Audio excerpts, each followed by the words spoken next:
Hey, everybody! Welcome to Fun City! We live, baby!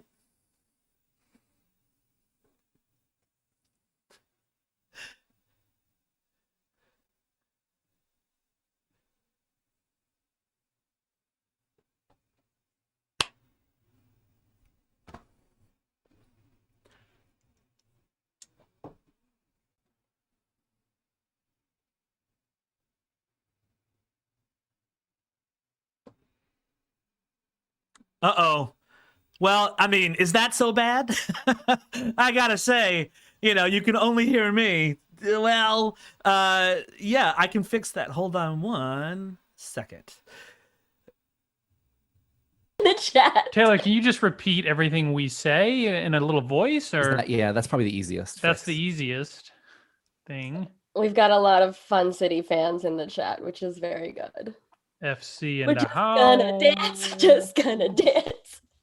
Working now? Working now? You can hear, you got, huh? Oh, you can hear us? Yeah. Aw, yeah. How? Tell me, I have a question. Did the sound cut out before or after I said, Anita, the tech all works, you can relax? That is how you break the sound, Mike. That's how, sorry, I said this, I spoke the spell. You can hear us? Oh God. Sorry. Oh no. Sorry. Tell me, I have, no, okay, you extra gotta audio. turn, okay. All right, Taylor, we good? Can Taylor hear us now?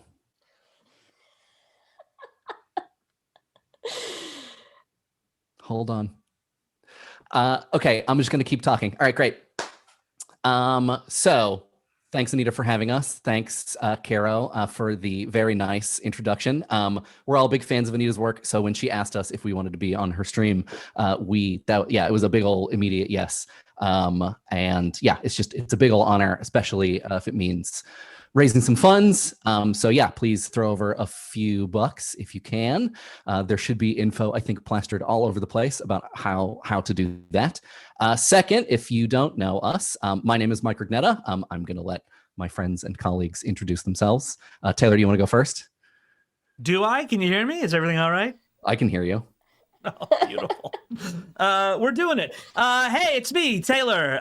Taylor.biz everywhere online. Normally on our show, I play all the bad boys. But today, I'm just a normal person with the gang. Or am I? I am. Jen? Hello, I am Jen De La Vega. I am a chef during the daytime, and sometimes at night I am Vivian Lakewood or Mercus on our Stillfleet miniseries, and I'm really glad to be here. Wearing my best tropical shirt for you today. It is. I was going to say something Very before nice. we started, but it is very nice. Nick? This is Nick. I'm wearing my yellow shirt, which is also nice. I play Venos and Lux, and I'm also very excited to be here. Bingo. So yeah, as Caro said, and as has been suggested here, we are 4/6 of a podcast called Fun City, which interrupted a long-running Shadowrun campaign to play a series in the pandemic that is now an equally long-running Stillfleet campaign, which is actually about Mike, to end. what's Stillfleet? Yeah, I'm gonna get there. It's about to Can't end. wait. If you're looking for something to like start and finish, like a contained podcast series, you should listen to it. I just want to get the plug in, Taylor. funcity.ventures or wherever you get your podcasts. So Websites. Heard of them? websites. It's probably even on a couple blogs. What is Stillfleet? This is important information because Stillfleet is in the process of being released. There are modules out, but there is no core rulebook. So I will explain the premise, and that is the system that we're going to be playing in today. So everybody, get your notepads out. Okay. Stillfleet is a setting and system that's designed by my friend Wythe Marshall. You can find it at stillfleet.com. The gist of it is 100 million years in the future. From today, 100 million years in the future. Very different time. Countless societies have risen, flourished, and fallen across the infinite void of space. Their technology, some of it impossibly advanced, is largely inscrutable and misunderstood, and it litters the universe, representing profitable quarry for all of those who might be brave enough to seek it out. Normally, our story follows a group of what are called fleeters, a group of people who work for a company called, simply enough, the Company. But today we are going to focus on another group, a group that is familiar to people who listen to the show, not on a spaceship, but on a planet called Gnarcosa, a mall planet, like shopping mall planet, unstuck in time. We'll get into what that means later. Gnarcosa is created many, many eons in the future of the show, so like 200 million years in the future, by a mysterious race called the Snake Men, but it is somehow already abandoned in the present of the setting, except for the servitor sapients which inhabit it. One of those groups is the Vat Gnomes. So called for exactly the reason you might expect. They are short, hirsute, and they are very colorful. They live all across the infinite mall structure of Gnarcosa in loose groupings that resemble tribes, but they coordinate and trade loosely, in these like small collectives. And it is at a regional trade swap that we start our game. Is there anything that anybody wants to say before we get started? I am excited about controlling a group of gnomes. Ooh. Taylor, someone asked how many characters Taylor is going to play in this game. Taylor, 40, 50, 60? Yeah, because each character is a group of gnomes. Well, I don't want to spoil it, but yeah, go ahead. Yeah, this is great. Okay. Probably it is worth us doing a small content warning for just like general RPG violence, like characters getting squashed, and also probably some light body horror stuff. Like there's probably going to be some, some descriptions of goop and space goop, which for aliens is normal, but for us is a little strange. Okay. Everybody ready? You got your gnomes on? Yes. You all stand amongst 100 or more other gnomes. One of the largest gatherings that the Gnomocrats have managed to arrange for as long as anyone else can remember. You are in the presence of not only a larger variety of your peers than you have ever seen, the full rainbow of gnome kind, but the largest assortment of archaea tech that any of you have ever beheld, piled high, but carefully, because it's very valuable, in the central offering circle, outlined on the floor of a space on Gnarcosa. Sorry, my dog is barking. She really wants to come and hang out with me. Outlined on the floor. Jules, do you want to roll some dice, baby? You want to roll some dice? She would just eat them. Outlined on the floor of a space that looks as if someone bulldozed a J.C. Penney and then took all of the rubble and spread it evenly throughout an empty Joanne Fabrics. Oh my God. This archaea tech, laser pistols, mutagens, sensors, flying machines, objects of impossible to imagine capability, has been brought from all corners of the infinite mall, pilfered, discovered, wrestled from the hands of unthinkable beasts, crash landed in space or time. Either way, a boon to everyone in attendance. All of the most well-known gnome unions are here. The textiles with their leader Corduroy, the breads with Baguette, who refers to herself as their commander, which everybody really hates, and dozens of other gnome groups milling about, and in view of course, you three and your cohorts. Could you all please go around and let everybody know who you are here in attendance at the regional gnome trade swap? Who's first? I'll go first. Bless you. This is a favor to my friends who I love. Not it. All right. Not it. Do you want, Mike, individual gnomes, or this is just the gestalt vibe of the group? I mean, I selfishly want to know about all of your gnomes. Yeah. But If there's a secretive gnome, who can say?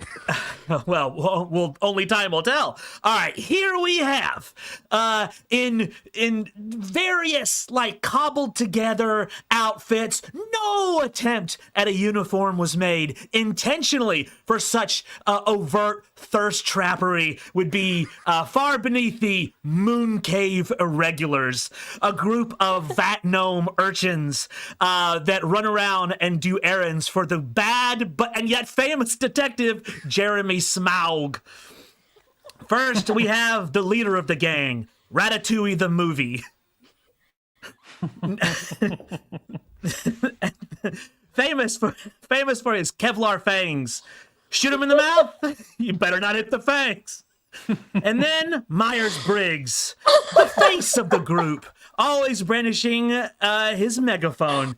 And then Big Melissa, the muscle, and her famous nail sword, a sword through which she has driven nails. And, of course, Lit Bull, the party machine. And, of course, everyone is terrified of his weapon of choice, reverse medicine. Ooh, what is it?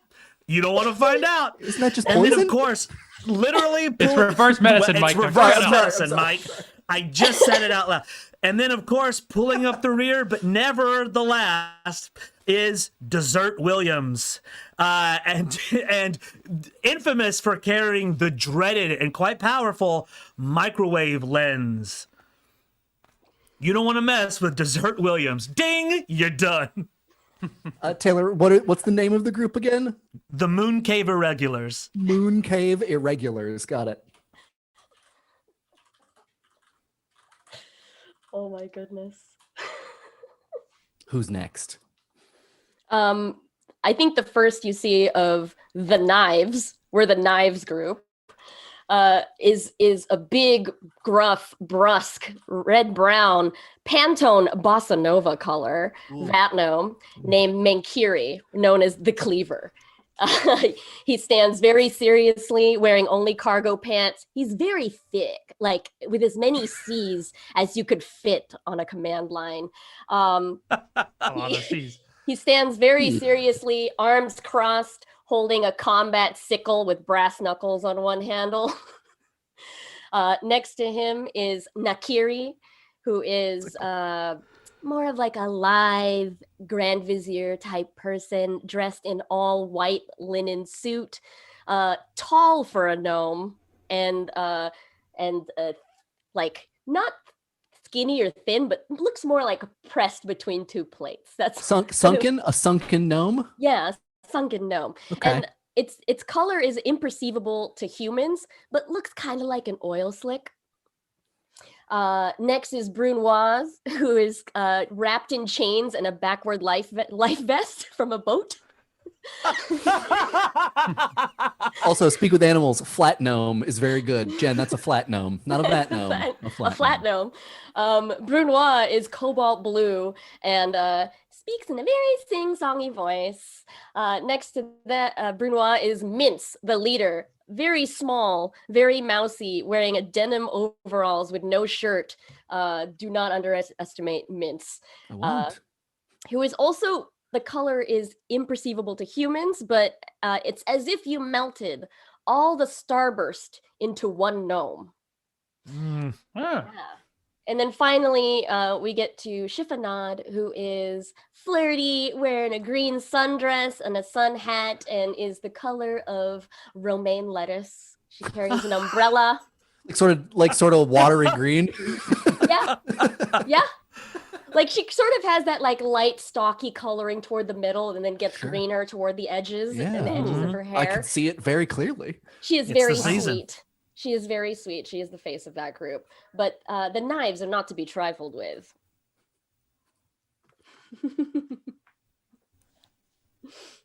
And behind them, walking in step, is the group known simply as 80s Accessory.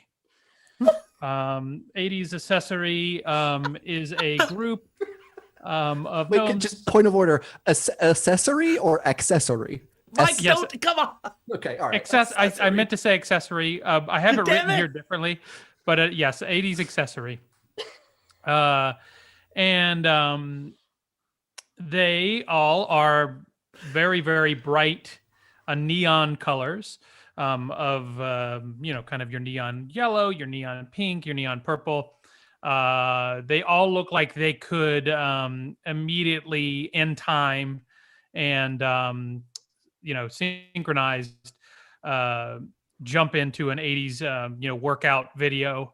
They are buff. They are wearing, tight spandex, and they look good. The leader, Scrunchy, is a little bit taller than the group, and it's hard to notice that because they're scrunched over a little bit. They're wearing a large shop vac on their back. This is the primary weapon of Scrunchy. This shop vac can pick up pretty large objects and in the suck direction and then shoot them. All of his followers, including Muscle T, people, they just call him T, Aerobic One Piece, or AOP, Leg Warmer, they just call Leg Warmer a Hot Calf, and Trapper Keeper. Hot Calf, and Trapper Keeper, also known as TK, an homage to one of their friends who couldn't make it.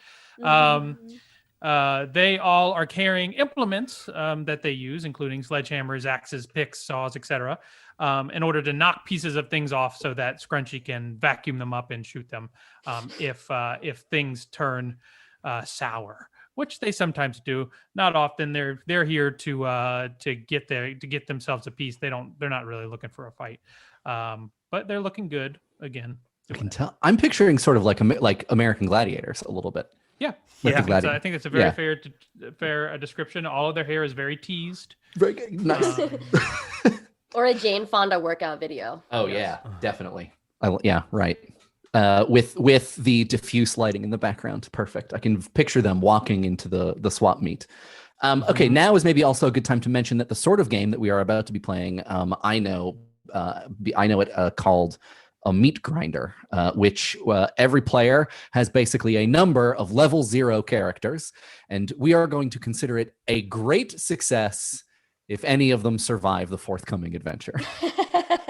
We just got someone made an anonymous $100 donation just now. Hey! Oh, thank you, Bodhi. Thank Yes, and thank you, donor. Thank you. So you are all standing, milling about. You are listening to Buick, or maybe this is Lincoln. It's sort of hard to tell them apart. One of the elders of the oldest unions talk about how all of this is going to go down. And he says, "Gentle gnomes, it is with pleasure that I welcome you. As you know, we will proceed with the ceremonial reading of the register, wherein we detail the names of every gnome and their forebears before we begin. After which," and he continues on, and you all, in addition to Buick's voice, begin to hear a distant rushing noise, kind of like a heavy stream, though none of you know what a stream is.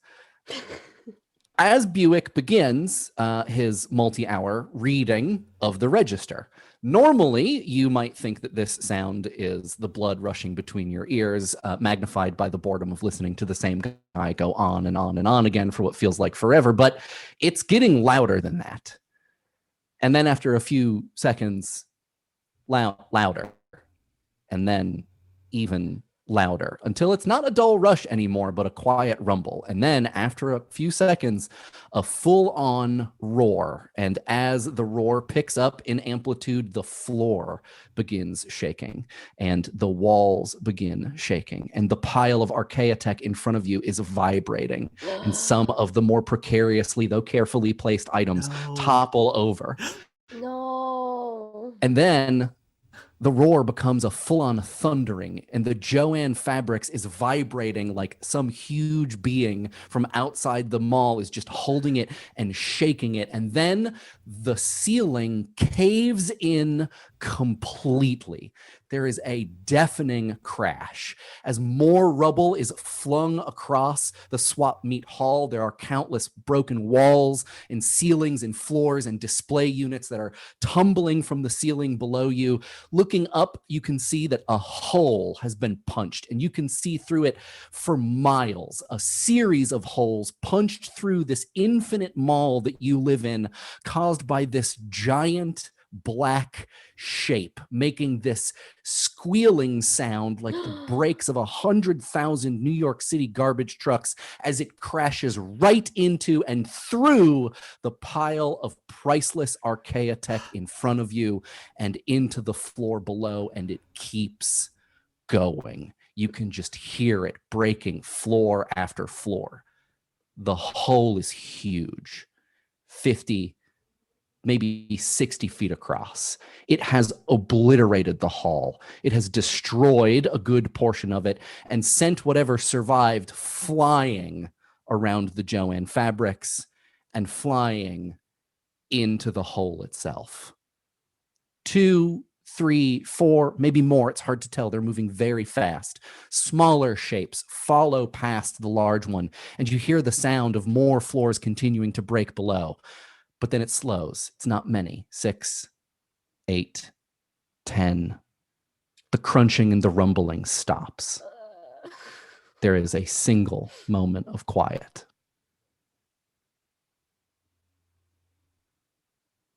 Baguette and her lieutenant, Kaiser, are missing. You look around. Their partner, Rye, looks very distraught. Jean Shorts, who used to be on with the 80s accessories, but is now with the textiles. It's best not to describe what happened to Jean Shorts. Corduroy, obviously trying to keep it together. When suddenly a whip of thin black plasticky tentacle reaches from the depths of the hole, sweeps around the ring of it. The breads and the textiles are pulled into the abyss screaming. Everyone, roll movement. Oh my god. Tell me if anyone gets a 1, a 2, or a 3. Oh no! My first roll was a 1. Ratatouille the movie rolled a 1. Ratatouille the movie? No. Got a 3, a 4. Ratatouille is gripped around the head by a thin black tentacle and pulled into the hole. No, I also just lost Myers-Briggs. Myers-Briggs, that was a new megaphone. Oh no. No, Muscle T got a 2, and everybody else is good. No, everybody else is good on my team. Taylor Myers-Briggs also gets grabbed around the midsection. If they rolled a 1, Myers-Briggs gets grabbed around the midsection and pulled into the hole, screaming, never to be seen again. Through the megaphone. Through the megaphone. That was fast. Got to Already do our it. first death. It's a meat grinder. Shit. Down 2 gnomes. Okay, Jen, Oh my god. did anybody get a 2 or a 3? A 1, 2, or a 3? No. No. Nice. Congratulations. We can talk later about if any of you ever want to switch gnomes. If Taylor goes down to, not a Taylor gnome. runs out of gnomes. You can have one of mine. Maybe you can find some gnomes in reserve on the way. Nick, did anybody roll a 1, 2, or 3? Yes, Muscle T rolled a 2. Okay, Muscle T is pulled, like a tentacle wraps around Muscle T's ankle and pulls them down, and they're holding on by a single hand as the tentacle tries to pull them down. If any members of the team can roll movement to get to Muscle T in time, if they get a 4 or higher, they can pull Muscle T up. Yes, AOP, Aerobic One Piece, did do that. He got they got an 8. Nice. Okay, great. Aerobic One Piece pulls Muscle T up from the brink. When this happens, when the tentacle whips around the open pit, the rest of the gnomes just book it. It's the 3 groups of you left in the wreckage. One of you, mourning some friends that just died. It's actually kind of bleak and very sad. Yeah. Buick in the destruction has been flung, and he's been tossed a little bit closer to you, and he's like on his back, and he's struggling to get up, and he's breathing heavy, and the orange sherbet color is draining from his face. And he sort of like leans over, he looks at the hole in the ground, and he's leaning on his shoulders, on his elbows, and you can see this floor that used to support resources that would be good for years of exploration for this region's gnomes. And his face just falls, and he sees all of you, and he looks at whoever's closest, and he looks at Mince, and he says, "Please, you must retrieve what you can. Find out what did this. Make sure it doesn't kill again. You must work together." With great reverence, Mince gets down on one knee and says, "You have my word." Yeah, Big Melissa holds up her nail sword and says, "By my sword, we will avenge our fallen comrades, Ratatouille the movie and Myers-Briggs, And Chiffonade just and the stands up. others." Chiffonade opens her umbrella, and you've got my umbrella. So you have just been tasked with finding what meager scraps have not been destroyed and taking on a threat to all of gnome kind on Gnarcosa, found at the bottom of a big hole. There are a couple things that you can do at this moment. I think there are 3 things that occur to all of you immediately. The first is there's a bunch of Archaea tech that has not been destroyed that's scattered around, so you can pick through and see what you can find. If you are going to take Buick's charge, which I hope you will, you have, I think, 2 ways that you can think to go and scope out what it is that has punched this giant hole in the floor. You can jump into the hole, though I think after recent events, all of you would identify that as being dangerous. Or I think some of you would probably know like a nearby sort of like set of stairs or access tunnels or something that at least would get you a few floors closer to your final destination, as it were. So does anybody have any questions about what just happened? And if not, what do you want to do next? Only question I have is how big is the hole? It's like 50, 60 feet across. 60 feet across? Okay. It's huge. Yeah. Yeah. Boy. And to a gnome, a foot is a foot. Yeah. Fair. Okay. Yeah. Okay. Fair. Yeah. Very fair. Yeah. Because the foot wouldn't change. The foot probably wouldn't. It's a standard intergalactic. The imperial foot, system of measurement has persisted. Which I, as the GM, yes, I'm deciding now that it's a foot is just it's a single. Yeah. Okay. Yeah. Okay, but then America wins. How tall are gnomes then? 4 feet. Or about 4 feet? 4 feet. All right. Okay. All right. This is good. Let's just do this for. Right. The feet of things. Well, Mike, 2 of my gnomes died, and we have 2 hours of stream left. Yeah. And unless you want the third act to just be a big funeral for everybody. Listen, I'm open for, All right, what do you guys want to do? Well, I could tell you that 80s accessory saw jean shorts go in, and that didn't sit well with them at all. Like you said, he used to be part of 80s accessory. It did not end well. Scrunchy feels partially responsible for that. The rest of them also feel that Scrunchy was primarily responsible for the scrap they got in. Scrunchy never had a chance to actually make amends and invite him back into the fold, somebody that they're sorely missing right now. So Scrunchy, is already on his way down, and the others are following. Okay, you're going into the hole, or you're going like the passageways? The passageways. Okay, great.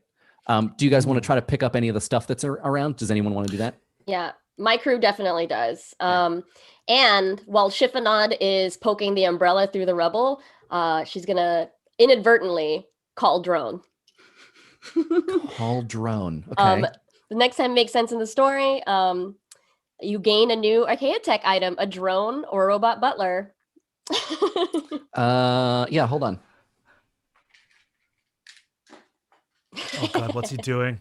I don't know. He's rolling for what it is, probably. He's making your butler malevolent. You get a lawful evil butler. No.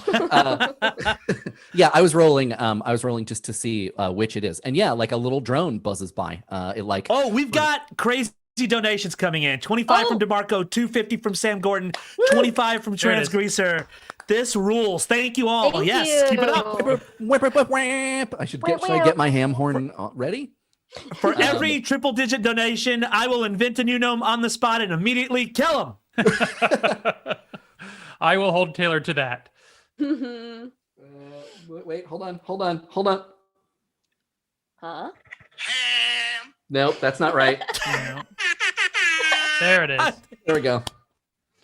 I promise that will be faster the next time. I do request that you do use the ham one though.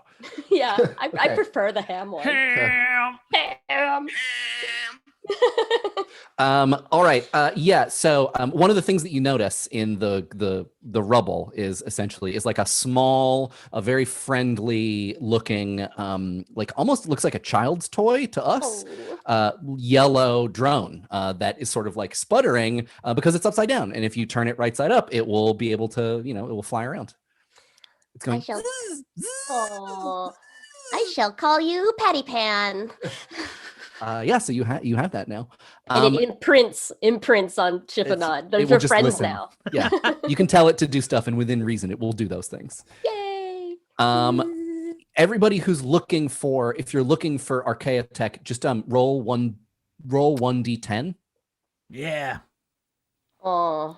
Just to see what how much you find that is workable. I got a 9 and a 5, and then nothing else of importance. Great. Okay, you got wait, a 9 and a 5? Oh, are we just doing single rolls? Yeah, 'Cause I got 1d10. 3 living gnomes that have pledged themselves to revenge. Yeah, just one d10 roll. 9. Then I got a 9. Great. Yeah, you got 9. Okay. We got a 1. You got a 1. Got a 5. Okay. So here's how I'm gonna do this. And just to be clear, Scrunchy is on the way to go walk down to investigate, but the others are following, but taking note of the all the Archaea Tech, and some of them do swipe some. Nick, how many did you get? 5 was the roll. Okay, so I have apportioned out. So I have generated hundreds of pieces of Archaea Tech randomly. Oh my and I gosh. have a database of them. And instead of spending 20 minutes now going through all of the Archaea Tech that you have found, we will say that you all find that many pieces of Archaea Tech and that you are basically loading them into gnome sacks. This is a thing that gnomes do, right? They walk around with big sacks on their backs with all of their things that they have found. And I am going to, let's see, hold on. When you need something, basically, I'm going to let you just rummage in your bag and you can pull something out and we'll see what that thing is and what it does. Love it. Love it. You all are generally knowledgeable since you're gnomes and you trade in Archaea Tech on Gnarcosan all the time. So like, it's not going to be like our normal game where your characters don't know what the things are going to do. A lot of the things that you will find, you will have an idea of what their purpose is, but it's going to be a matter of just like what you reach into the bag and pull out. So I have a note here. Taylor, I have randomly assigned you 9 pieces of Archaea Tech. Jen, I have randomly assigned you 1. And Nick, I have 1, 2, 3, 4, randomly assigned you 5. Oh, that's totally random. Does this make sense for everybody? Mm-hmm. Yes. Okay. Yes. Okay. Is everybody else headed following athletic one piece? Yes. Acrobatic one piece? Athletic one piece? Oh, aerobic. Aerobic, that's right. Aerobic one piece. Scrunchy is the leader, though. So Scrunchy is Scrunchy. Yeah. Okay, is everybody following Scrunchy? Yes. Okay. Anything else anyone wants to do before they leave the edge of the giant hole and venture into some of the tunnels to head down to the thing, whatever it is? Mm-hmm. Okay. Litbull walks up to the hole and violins swell. And Litbull pulls off the amulet off his neck and looks at it. And it was a locket cobbled together from parts of a weapon. Oh. Swords into plowshares and opens it, and inside a picture of Myers-Briggs. Oh no. A tentacle whips up from the depths and takes it out of their hand and pulls it into the... Oh, God. Oh no! Me locket! Me locket, have me mate! All right, so you all leave the super future Joanne Fabrics and you cross this wide, well-lit atrium that's outside its entrance. It feels like there's sunlight on your gnome skin, though none of you have ever seen sun. It's very strange how the snake men have figured out how to build something that feels like sunlight, but you're miles deep in this mega structure of this planet mall. You get to a heavy service door entrance and you go into it. The stairwell down, I think you all would know, is a few hundred meters ahead of you. At least a few of you know the way. So, you feel safe at the moment. Do all of you, like while you're walking, sort of like, getting to your destination, do all of you know one another? Like how familiar are you with each other? Are there friends in the amongst the three groups? I feel like we've definitely run into each other before. I don't know if we know each other on a very personal level, but definitely know of each other. Yeah. Yeah, I think the knives are very businesslike. Yeah, I think the Mooncave regulars like have a sort of begrudging respect for all the competing gangs because their hustle is sort of different. They get paid by Jeremy Smaug, Right. the bad but famous detective. Bad but famous. Yeah. Yeah, and so they don't really resent like the business competition, but they, they're pretty tight. I feel like maybe Ratatouille the movie was the gregarious one who maybe had some friends on other teams, but Do the knives look at 80s accessory and think like amateurs? Yeah. Hooligans. Hooligans. 80s accessory is very cliquey, very mean girls, and is just better than everyone else. It's certainly hotter. Who's the bruiser? Who's the muscle? Who's the combat expert Muscle in T. the? I'm sorry. Of course, of I'm course. a fool. Yeah. Who's the T-shirt? I might have said. I We think just call him T, but T has a sledgehammer. Big Melissa would never admit to like a personal hatred against a foe, but Big Melissa fucking hates Muscle T. which sucks because Muscle T is so enamored and infatuated with Big Melissa. I can't. And that's what she hates. It's so pathetic. Yeah. Yeah. Can't want it. Yeah. No. And the other bruiser, Menkiri the Cleaver, is always caught in the middle. Always with arms crossed, always caught in the middle, like, nope, don't want to hear it again. Don't want to hear it again. Menkiri the Cleaver. Menkiri the Cleaver. Menkiri the Cleaver. It's a Japanese cleaver. All right, you're walking through these endless like back hallways, essentially like service tunnels. There are these dimly lit, high-ceilinged, skinny passageways that go around and between all of the empty shops that you all know very well. You don't spend a lot of time in here because you don't really need to. But because the floors have been destroyed and because the way seems treacherous, this is like the fastest, most sure route to get down. So you go down this long hallway, you find a staircase, you go down the staircase, you're walking down another long hallway, you push through this like big heavy door at the bottom of a stairwell, and as soon as you get out onto this new floor, you're maybe like 3 or 4 floors down, something's not right. You can tell immediately as soon as you get onto the floor, like something's strange. The air is really hot. It's very like warm and it's damp here, and it smells really sweet and harsh. It kind of smells like someone lit an entire bakery on fire. It's like you can identify parts of it as pleasurable, but other parts of it is like definitely bad, danger. And you're maybe 1,000 or so feet from the exit of these service tunnels. You can see it at the end of this long hallway when you all hear a loud slithering noise, like something wet rubbing up against a bunch of walls, like someone dragging a giant wet mop, like across the floor and the walls. And the smell gets worse and worse, and it begins to like clog your nose, and get like hard to breathe in the way it's like kind of hard to. Does anybody else have this? Like it's kind of hard to breathe in a candy shop, like when like you're in a candy shop and you're like, oh, yeah, you don't want to. Or like a Bed Bath and Beyond. Sugar in the air, yeah. Lip Bull says, cool, maybe it's like a big party snake and it wants to like drink and hang out with us. Maybe it's cool. If anybody wants to roll will, you can see if you might know what this is. Yeah, Brunois is gonna roll will and got a 7. So yeah, you get okay. 7 does it. You look at the walls. Who was it? Brunois. Brunois. Brunois. Wearing the life jacket backwards. Got it. Right. Okay. Brunois. Brunois with a life jacket. Like sniffs the air, and like in the way, smell triggers memory. Immediately remembers. Looks at the wall to see what floor you're on. You're on floor 923,876. Holy shit! This is the home of the ham gammon. It's the ham gammon. An insufferable beast of infinite hunger that's abandoned, as legend says, eons now by a snake man who found it to be an unsuitable pet. The slithering is growing louder. There's ham gammons about. A beast noted for how hard it is to suffer it. The slithering is growing louder, and you are getting closer to the doorway. The burnt smell is getting stronger and stronger. You can all see the exit in sight as the slithering sounds are coming from all around you. If you want to... Dessert Williams reaches into his gizmo grab bag. Okay. Roll. Actually, I'll just go in order. Okay.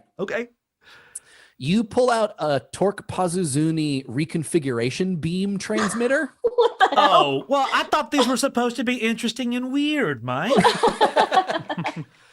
You would know that this takes 6 health to use, and Great. Yeah,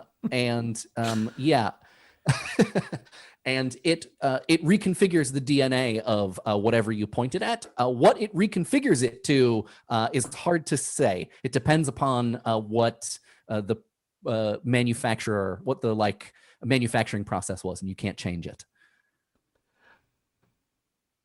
All right, yeah. If you Dessert guys want, Williams readies the say the name of the gadget again, Mike. it's a Torque Pazuzuni reconfiguration beam. Wow. Brunois is going to use guard, which is burning 3 grit, to guard someone else in the party. And he's going to choose Menkiri. Okay. Brunois is guarding Menkiri. I'm going to assume that means that you're staying still? Because if you want to, you can roll movement again to run for the door to get there in time before the slithering is fully upon you. No, they can keep walking. They can keep going. Okay. He also gets a +3 to dodge indefinitely. Okay, got it. Scrunchy is out in front, holds his hand up to the crowd behind him and looks directly at Hot Calf. Hot Calf, his head is down in her little bag and looking at all of her archaic tech, and there's a silence, and then Muscle T goes, Hot Calf. God, I hate him so much.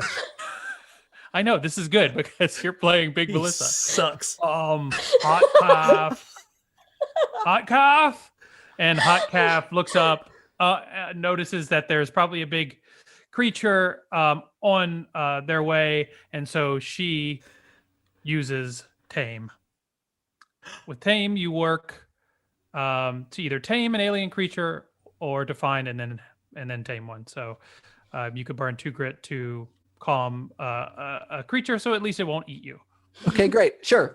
Okay. So as you all are looking in your various bags, but then you can burn additional 8 grit to spend the rest of the day working to tame. Just gonna hang out with the ham gammon and be like, "It's cool, bro. We good." The first I think happens though is that I can burn 2, so it won't eat. Great. Okay. Yeah. That is what is going to happen.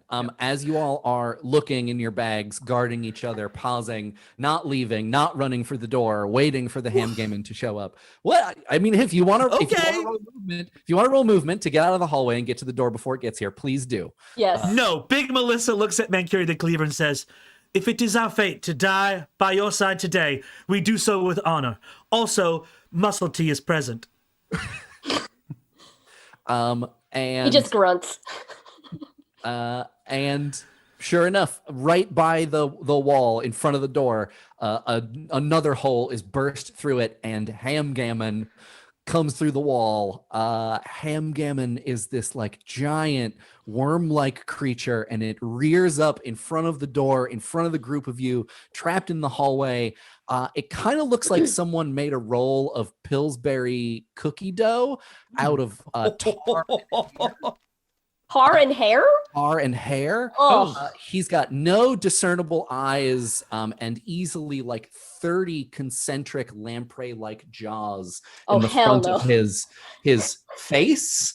And as he like rears up and looks, and he's like looking at who he's gonna eat, he sees Nick. Who was it that used tame? It was Hot Calf. Hot Calf. He sees Hot Calf and he stops, and like you can tell he doesn't have a face, but like he kind of jerks a little bit, and you all hear a voice in your head, and it's the voice of Hamgammon, and Hamgammon goes, hey, Hot Calf. I didn't know you were here. Hot Calf takes note of his awkward sort of running into your crush at a football game demeanor and mirrors this. We've all been like, there. Oh yeah. Oh cool. I didn't know you were coming. I didn't want to. I mean, I was. What's up? What are you guys up to? Oh no, nothing. Just we were gonna, our friends died, and by that big thing that was falling through. Yeah, I heard that. Yeah, it sucks, but I'm glad to see you. But so we were gonna go see what that was. Do you have any idea what fell through all those floors earlier? No, it sounded real. Sounded bad though. Hey, I mean, you know how it goes though. Like I gotta eat one of you. Yeah, I understand that. So I'm not going to be able to. Can we hear what none of us is can saying? None of us can understand this. No, right? you can hear Okay, all. It's all right. happening inside. Well, I guess you're hearing Hamgammon in your head, and you're hearing Hot Calf in the air. Okay. So I mean, I'm not gonna Hot Calf. I'm not gonna. I would never. But. No, I get it. I understand. If you want to. You want to pick? No, I can't pick. I can't pick. But they might try to stop you or whatever. So if they don't make them, if they make you mad, just remember we're cool and everything like that. But do what you have to do. And without any like further announcement, Hamgammon just goes right for Benoit. Roll movement and get a 6 or higher. Yeah, so got a 5, but then +3 to dodge, so 8. Okay. Tell me how Benoit gets out of the way. Yeah.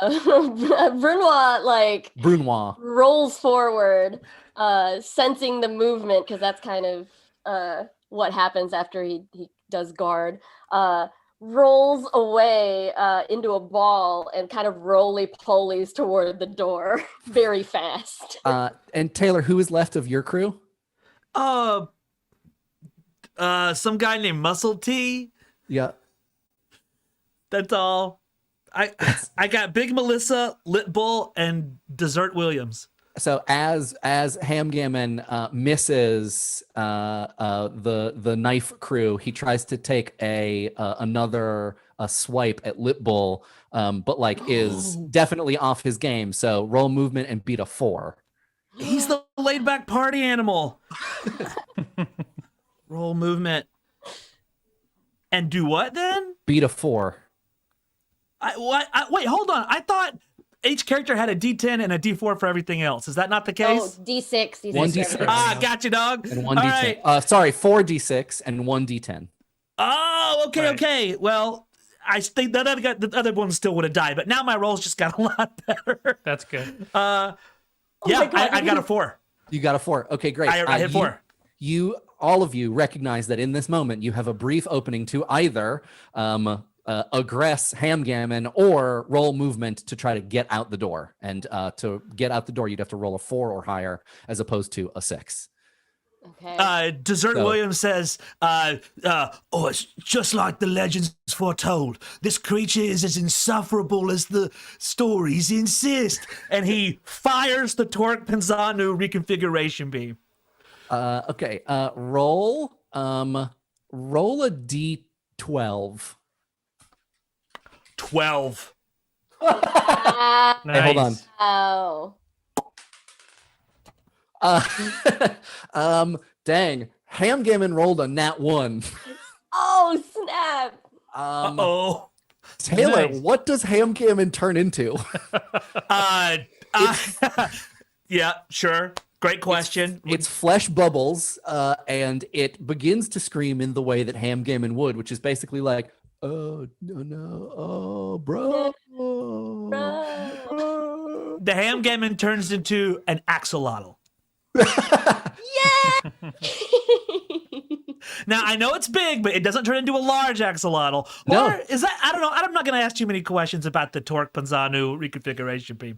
But I do think it would be unfair to make it a tiny axolotl. So I'm going to say an axolotl the size of a very sick pony.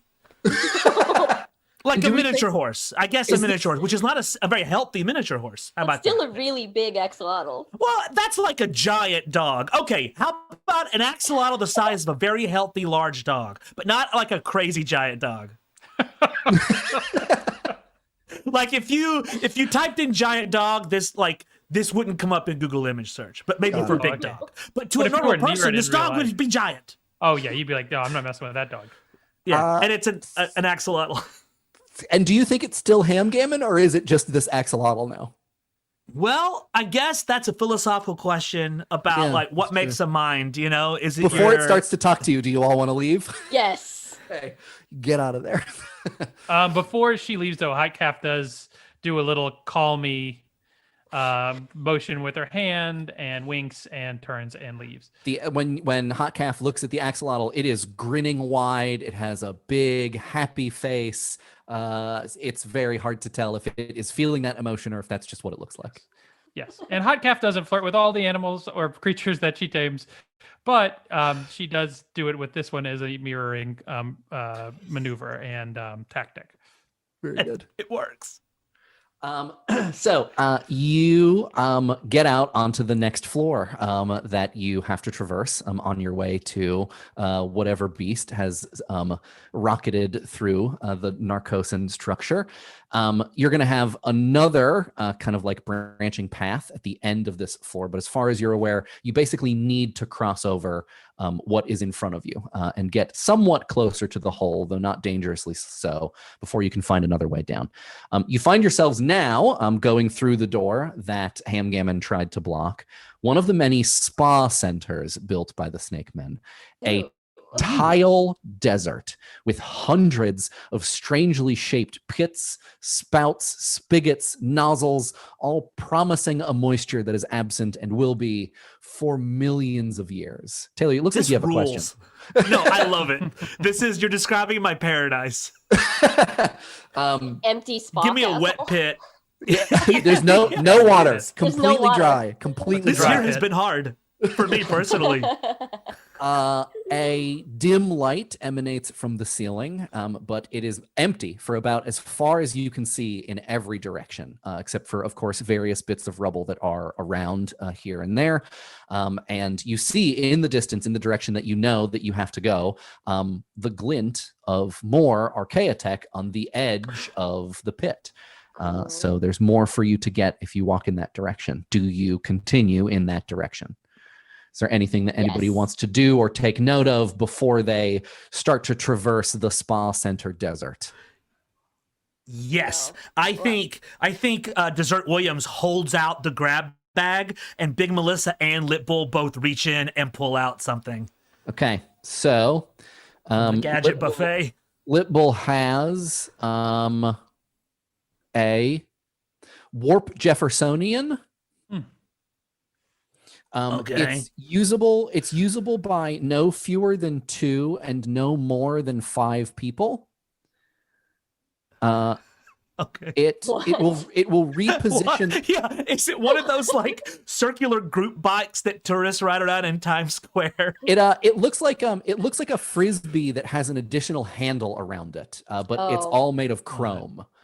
And what this does is when you hold it, that number of people, you pay 10 grit, split amongst you however you want, and it will reposition you up to 100 meters.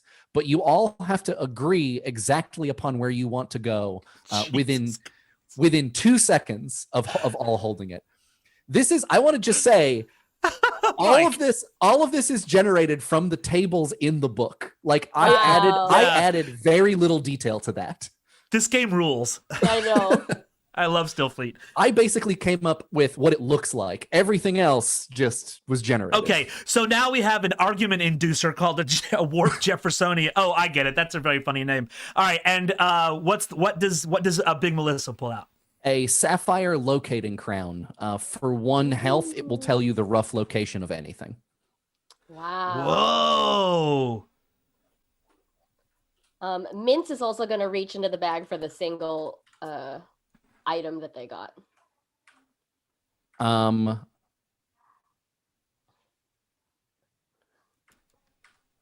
Roll. It's extremely rare. Oh. Roll will. Okay. Any one of them. Oh, anyone. Yeah. Like they pull it out, and whoever would know the most about it sees it and is like, "Oh shit, that's a." Okay. Well, they got a 3. Not great. It's a black egg that it feels like stone, feels like obsidian. Uh-huh. When you hold it, you are a little scared. But you don't know what it is. This is like a rare object that it's weird that you don't know what it is, but it's extremely mysterious. Feels dangerous. Yeah, Mince puts it in the front pocket of his overalls. Okay. Nick, is your crew good? You want to continue, or do you want to? I think you're ready to continue. Okay. Just cradling that egg. You don't have to worry about breaking it. It feels very sturdy. Yeah. Okay, so you're walking in the haze for what feels like a while across this, spa desert, this dry spa desert. Is there anything that you guys want to catch up on? Maybe about how you guys know Ham Gammon? No, Taylor doesn't want to. Taylor wants the action to continue. No, I was just saying, like, Little is so sad that he cannot get in these hot tubs. I mean, obviously, I've got a projection character that I am going to be emoting through. Little is very sad. He can get in these hot tubs. The tile is just very nice. It's this beautiful aquamarine. The grouting is perfect, which is extra impressive because there's literally thousands of miles of it. All right, so you're walking. Also, T does actually hang back and just kind of sidles up next to Big Melissa, and he was like, "Hey, yeah, I noticed your lats were looking pretty developed and stuff. More than I saw you last time. I was wondering if you're doing anything different. I was looking for ways to maybe target that area. I didn't know if you had any tips or anything." I'm sorry. What? I can't really hear you. I'm sorry. I was just wondering, what workouts and stuff you were Well, it's doing with the recently. hot tubs and the battle and the looking for revenge. I'm sorry, I'm just very distracted. Hard to focus on other things right now. Oh, okay. Yeah, no, we'll catch up later. I just, I wanted to get some tips Will and we? stuff, but yeah. No, you're right. We should have a debrief after we achieve revenge to at least compare notes. Yes. Yeah. All right. Yeah. There is a definite. No, I'm sorry. I'm being unfair to you, Muscle T. I must tell you, I've harbored a bit of resentment and disgust towards you personally. Ooh. Something I would usually loathe to admit to, but I feel in this, what could be perhaps our end of days, I must come clean. I've given you short shrift, and I fear that you are actually in possession of incredible personal depths that I have not begun to appreciate. There is a deafening screech, and there is a mass of tentacles that whips up from the pit so all I'd like around. to invite you to a drink when this is all over, and we all surely survive. Let's have a drink, just you and I, and Muscle T yes, is running we'll at this catch point. up on my lats. Knocking rubble all around, causing Shoot more your of shot. the walls to crumble. Everyone roll movement and beat 4. Oh no. Sorry, my light turned off. Roll movement. Okay. Okay. Oh. Anyone who doesn't beat 4 take D6 damage. Muscle T and leg warmer don't. Muscle T actually rolled a 1. Okay. Muscle T takes D10 damage. Oh man. Okay. What are we trying to beat? 4. Okay. You're pretty far into the interior of this thing. It's reaching. It's kind of just flailing. It's not aiming. So, Ooh. We got 3 Dessert- damage on Minkiri, 5 damage on Nakiri. Yes, Hazard Fettuccine is back. Taylor, what happened? Let's. It's so bad, Mike. Big Melissa rolled a 2. No. Dessert Williams rolled a 1. No. So Big Melissa takes D6 damage and Dessert Williams takes D10 damage. Oh, no. Chiffonade got a 1. Oh. D10 damage. Oh, ouch. Oh, 8 damn. damage.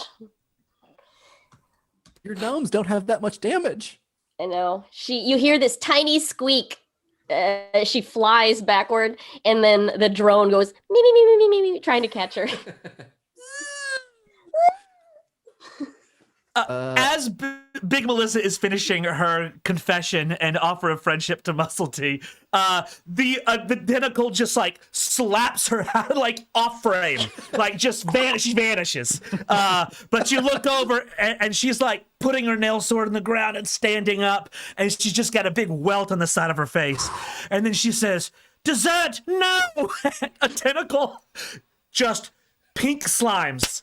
Just turns Dessert Williams into, appropriately enough, a strawberry trifle, and it's just slime on the ground. But I demand that his awesome weapon, the microwave lens, skitters to the floor at the feet of Muscle T. Sure. Since you've lost so many gnomes, I won't make him roll for it. It can just pass on to the next gnome. Wow. The microwave. Sorry. No, go ahead, Nick. Muscle T does grab that lens in a dramatic slide, jumps up, wants to be the hero, is going to rush to see if Big Melissa is okay. And just as he's about to be at her side, same thing. You see him 1 second, and then the next second you see his headband and wristbands suspended in air. They fall down to the ground, and he is knocked. He is almost dead on the ground next to Big Melissa. Oh, no.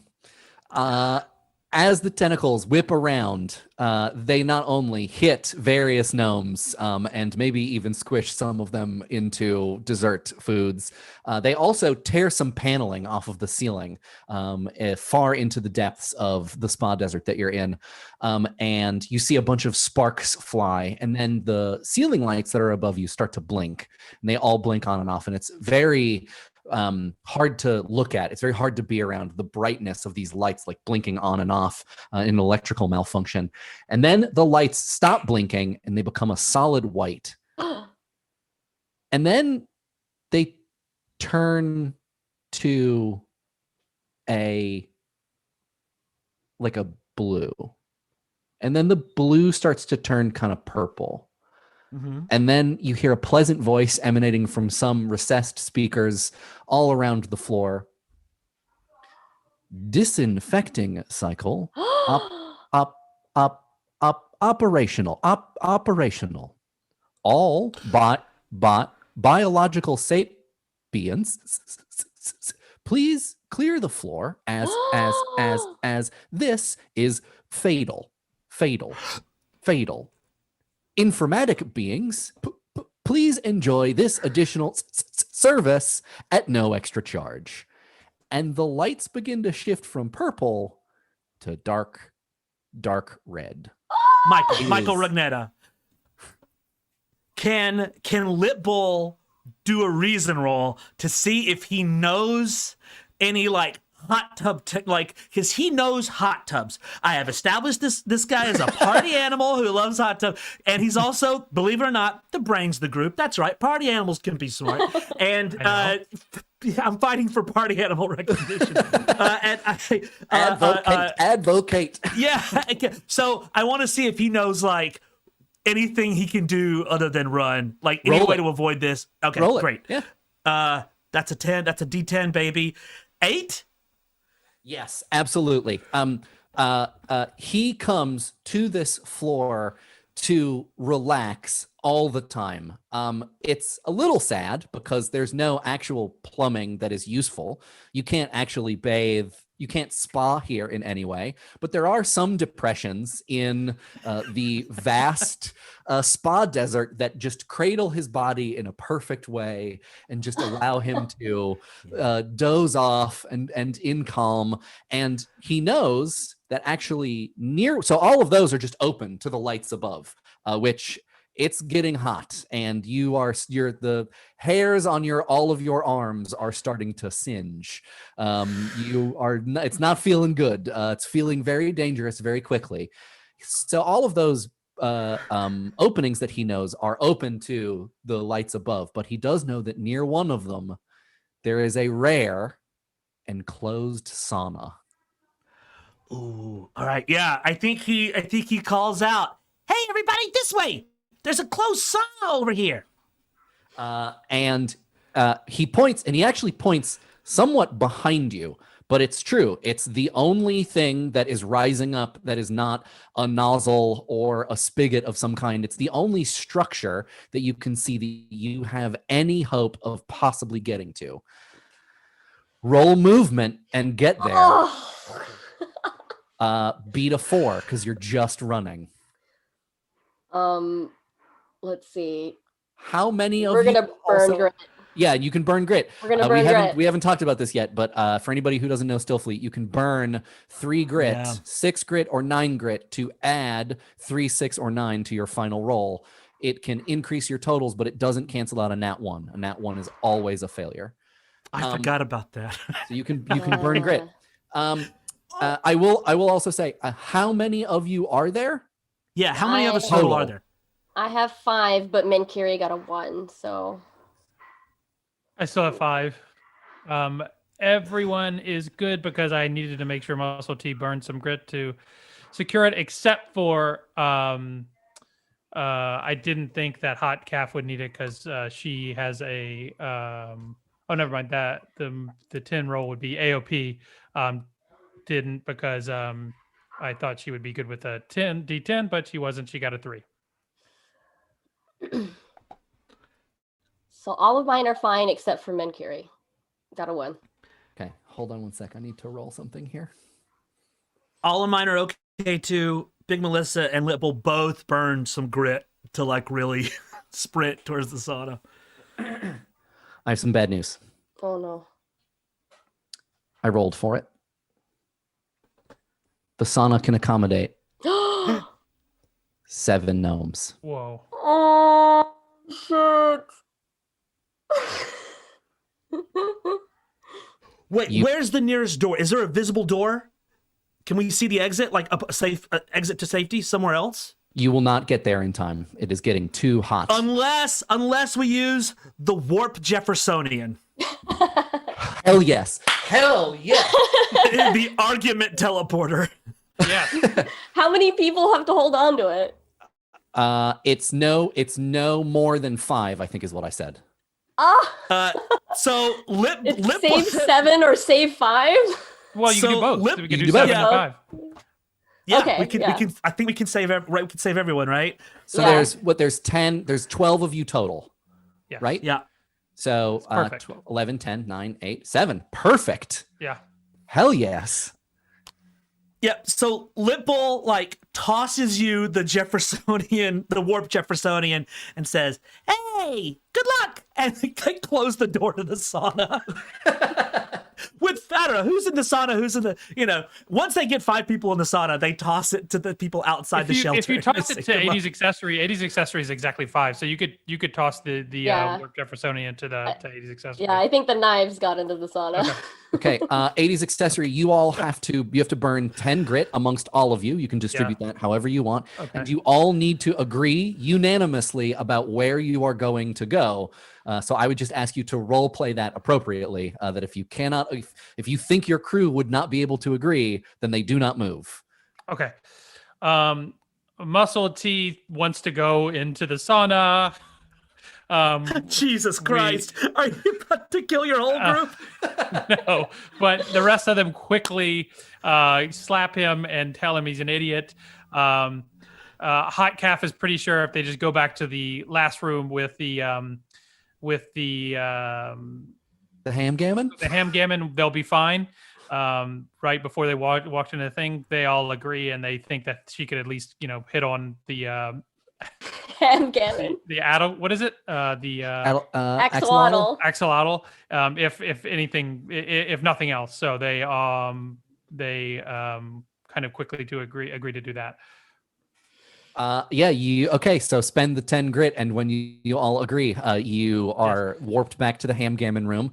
There's just a giant axolotl in there. It's basically in exactly the same position, still smiling blithely as if nothing has happened.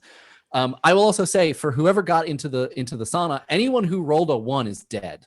Yeah. So Menkiri is a block of a gnome, and moves very slowly, and the door shuts in his face. No, not the cleaver. And with that, the guarded power is disseminated. No more. Okay. Menkiri basically bursts into flames. It's like that scene in Terminator where Linda Hamilton is at the playground and she's watching the world get incinerated. Oh no! Except there's no like fire blast. It's just like everything kind of starts to float and sizzle, and then it just gets baked. You can feel it. It's hot inside the sauna. It's actually kind of maybe approaching what a sauna would be like. It's like a sauna, for just a moment. All right. I think Big Melissa definitely has her hand up on the glass door of the sauna. So does Nakiri, who was Menkiri's sister. Okay. You all when you step outside, the floor is hot. Like it's kind of hot, so hot that it's hard to walk on, but you can manage. Maybe there's a little bit of a coast's clear call from the rest of the crew to let 80's accessory know that they are free to leave. The axolotl has done nothing the entire time. It's just smiling big at everyone. It's actually maybe a little creepy at this point that it's motionless and just has the giant beady eyes. Nakiri bends down to pick up the sickle with the brass knuckles, and she's like, ha, ha, ha, ha, ha, ha. Yeah, it's hot. That's going to leave a mark. Yeah, burn marks on Nakiri's hands now. Taylor, whatever you're texting, whatever you just texted me about, I don't mind if you read it, but I don't. We had a threat in the chat, and Winston Works has said, "I will not unsubscribe until Mike Rugnetta does a 48-hour hot tub stream fundraiser for frequency." So I don't know. When you hear an idea that good. Yeah, the CDC just said that people could do that, Mike. Solo. CDC just cleared solo 24-hour hot tub stream done, doable. Yeah. I need to text me just. Bathrobe content. Yeah. Done. Okay. Do you guys head? It's unpleasant, but it's safe. Do you head towards the lip of the pit, towards where all the Archaeotech is scattered? Yes. Mourning the loss of some of your friends. Yeah. Oh, this is so sad. Big Melissa is gutted. Mm-hmm. Muscle T wants to be there but he doesn't think this is the right time. So does Muscle T have that emotional? Does he have those emotional tools? Maybe I'm being too judgmental of Muscle T right now. I think if you met him, you would say no. But I think in this moment, he's just like, oh yeah. Well, I think he also just had a friend die too, so it doesn't take a lot of imagination to be like, she probably doesn't feel like, talking to me right now. You gotta wonder what the gnomic traditions around death are, because surely it is visited upon them constantly. Yeah, Yeah. it's more like breakfast. There's a beautiful Pantone Bossa Nova ash on the tile. Oh yeah, Yeah. and that's where pigment comes from. Yeah. Chat, your colors today I'm loving it. I know. Thank Send me a list of all the colors you said, please. Yeah, I will. Starburst Jen. Am I wrong melted. with that? Yeah. You get to the edge of this floor, the spa desert, and you see, sure enough, when whatever that thing was that broke through the ceiling and through all of these floors, when it did that, it fell on a bunch of the Archaeotech, and a bunch of it is scattered around the edge of the various broken through floors that you can, see across this hole. So you can see bits of Archaeotech just sort of shining all around. If anybody wants to grab anything, there's a lot more of it here than there was up top. Roll a D30. Oh, yeah. Roll a D30. A D30. What? What? Roll a D30. I gotta program that. You could roll a D10 3 times. I is that all got we a need? 14. We got a Okay. 5. Okay. Hold on one sec. Jen got a 5. 2, 3, 4, 5. Nick got 14. Yes. Wow. Okay. Taylor. 16.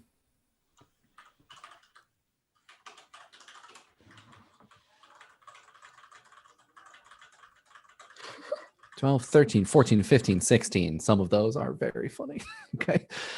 You guys are just shoveling things into your bags, not even looking at what it is. Buick told you to get as much as you possibly can, and you're looking at anything that seems even remotely functional, and just tossing it into your sack. A lot of it is very small, so the sacks are big, but not too big. Hey, gnome life. Let's see here. Let me take a look at my notes. As you're loading up your sacks with goodies, you hear something that you haven't heard yet today, and maybe not for a little while, the distinct sound of laser pistol fire issuing from a couple floors below. And it hits the ceiling above your head, and there's some rubble that crumbles down, some dust, and some plastic and building material. And some of you can safely inch your head over the edge and peer into the pit without alerting whatever it is that's down below you. Actually, this is non-fatal. If you roll poorly on this, I won't hurt you, but it just determines how well you see what you see. Can you just roll will for your teams? Or if there's someone who's got very good will, roll their will? We got a 7. Great. 7 gets it for everyone. Yeah. Okay, great. Oh, great. So who is it that did that? Brunois did. Okay, Brunois. So Brunois sees a couple things very, very clearly. One, in the center of the pit, a massive, writhing, oily black mass of tentacles melting and extruding from this center shape that looks like it's always trying to become some coherent form, but it's having a hard time. It's building something up and starting to take a shape, and then it just kind of sloshes back down into its bulk. And across the hole that you're looking across, the 60-foot punch, you can see that it's made a kind of chute or slide, that one of its tentacles has punched another set of holes up.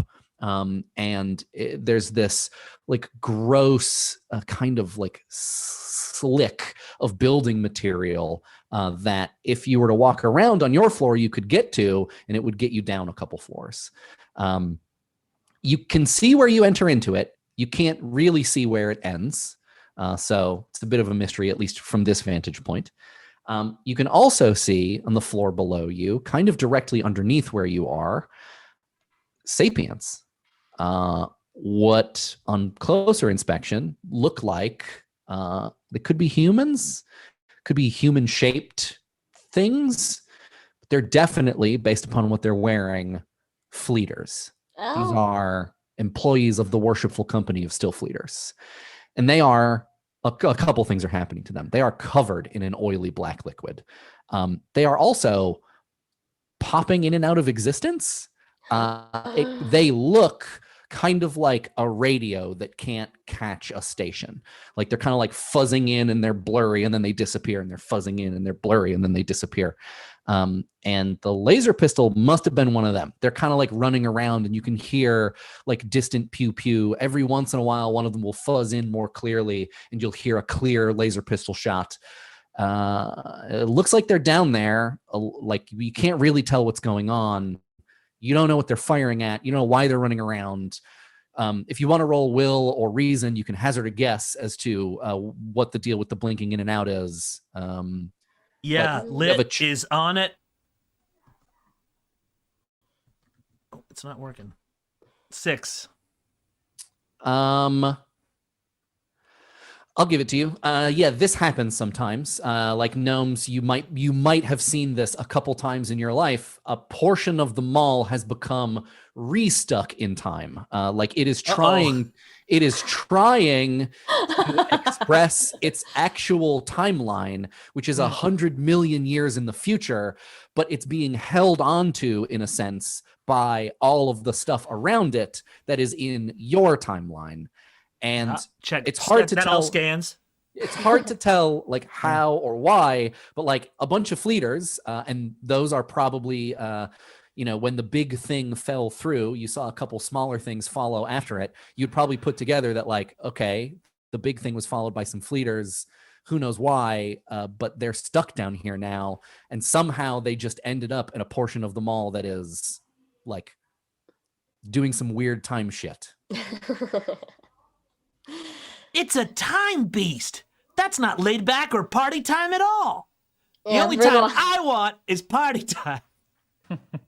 Yeah, Bruno scoots back from looking and tells everybody what was going on, and I think we should keep moving.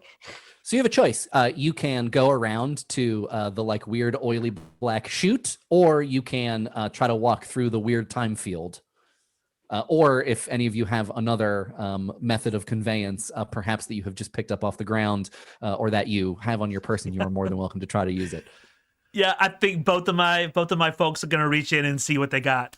Okay, Taylor, I'm gonna pick one of your ones towards the end here. Okay, Mike, I'm just gonna start calling you at night and being like, "Dude, give me an item." I have hundreds of them, so I would love to. Delightful. This is a.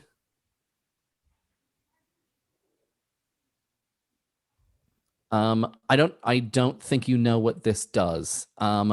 It's a sorry, I'm trying to decode what it is. It's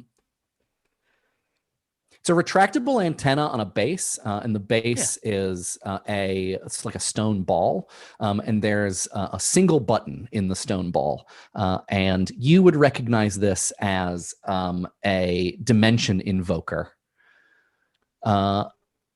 Yes. What? Yeah. So this is thank you. I got a coffee delivery. Love. Yay. Thank you, Molly. This is a dimension invoker. It's 2d12 to use, 2d12 grit to use. Good God. And it is a way for you to basically like locally summon the Escheresk to where you are. And the Escheresk is? The Escheresk is a higher plane of existence, dimension-wise. It is a multi-dimensional space that exists within and between three space that other beings and civilizations live in, and causes a great pain to three space native beings when they enter it. It's sort of like going and visiting math. Like if you could go to physics, you can go visit physics. It's that. Yeah. And then the other thing that you get, I'm just going to mark that you got that. The other thing that you get is a Mirashi Sapphire Distraction Projector. Ooh. It's Go like on. it's a blue, it's like a blue gem set inside this weird plastic, like this weird plastic holder. It's kind of like it's like a Snake Man toy, essentially. For them, this would be like something you put up at a party. You spend 1 health and 1 grit, and for D10 rounds, it will just project a sort of like hologram of whatever it is you're thinking about. Cool. Anybody else want to look? Do y'all want want to get some gadgets? So wait, Mike, can we actually see the creature in front of us? Is that what this writhing black mass is? Yes, that is the thing that Okay. punched through the hole. So upstairs. yeah, so Scrunchy thinks the best move is to go into this bag and see if there's some good tech that they could use against it. Yeah. Just as he goes to put his hand into the bag, he hears a loud scream, a yell, from Muscle T, who is fed up. He's seen his friend die. He's seen somebody who he really is in love with, have her friends die, and Muscle T wild outs. You're wilds wilding out. out. Oh Yeah. no. He goes into a rage and runs between Scrunchy and the sack directly at the creature. When In the hole?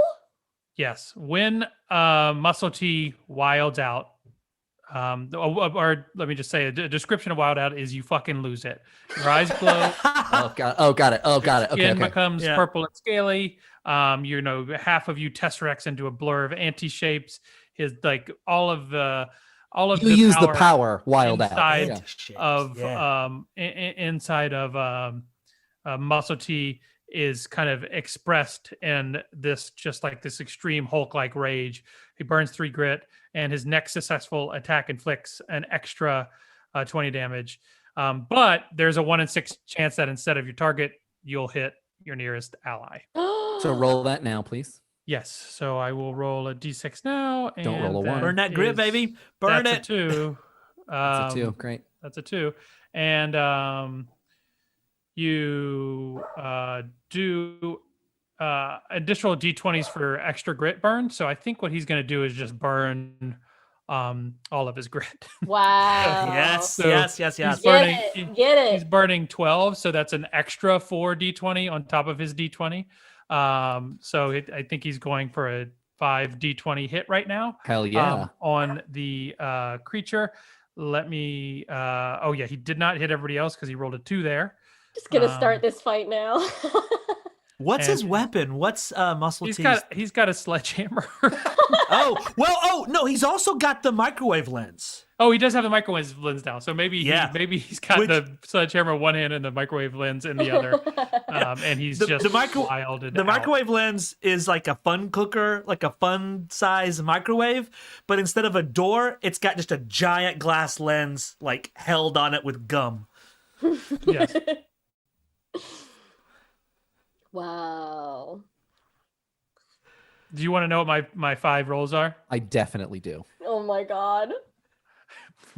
Well, first 2 were good. The others were disappointing. So 13, 18, 4, 4, and 9.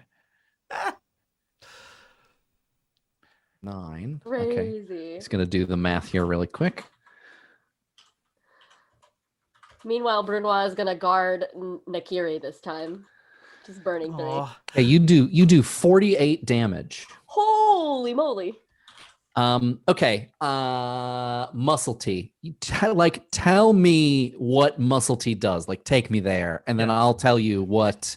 You don't know what it's called yet, but I will tell you how the intercessor reacts. Oh shit. The intercessor. Muscle T didn't expect to see it this early. He thought that they would have to go down like hundreds of more floors. So when he sees it, he just gets completely enraged. For whatever reason, he was picturing something that was like the size of the Empire State Building. He sees this as a very large, writhing mass, but he's like, I could beat the shit out of that. And then he is afraid to do this, which also increases his anger, and he just wilds out. And after using that ability and going there, he doesn't have any other option. He's got both of his weapons out in his hands. He runs, almost knocks Scrunchy down on the ground. And he sees other people already fighting it, so maybe he thinks that it is distracted. But whatever he was thinking before he wilded out doesn't matter. He's just does a giant Viking leap onto this thing, starts wailing away at it. And I don't know how the microwave lens works, but he does a few squeezes on it and sees if that does anything to the creature as well. So here let me describe what it is that you're looking at and like what your options are, and then you can decide what you want to do. Okay. So if you run towards it, right? Yeah. It's still like maybe like a couple floors below you, like 2 or 3 floors below you. So like it's not right out in front of you. So if you want to run and you want to like touch it, you're going to run, you're going to jump off of a ledge and you're going to fall like 20, 30 feet, which I just want to encourage. I want to encourage that. Yes. No, that's good. That'll give him some more momentum.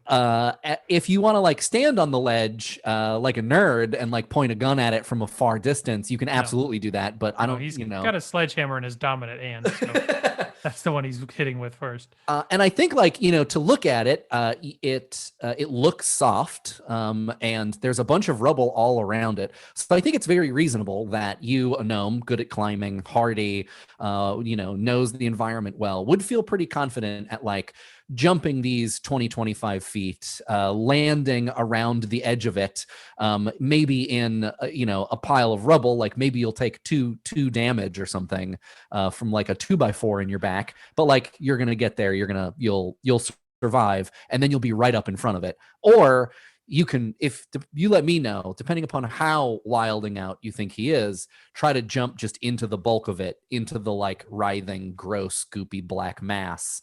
Like you don't know what's going to happen. You don't know if you can stand on it. You don't know if it would eat you, but like also an option. I think he's jumping right onto it. All right. Hell yeah. With a full swing. Yes, you also have to add an additional 2 damage there because these 5 were just additional damage is what it says. So the sledgehammer itself is a D4, which I got a 2 on. So that would be the roll for the damage of the swing. Whether it's successful or not, I don't know. But yeah. I'm gonna give it to you. Yeah. How about you? Meanwhile, Mince and the rest of the Knives crew were just gathering Archaea tech into bags and were just like weirded out. He just ran past them. Yeah, everyone in slow motion. Just like, huh?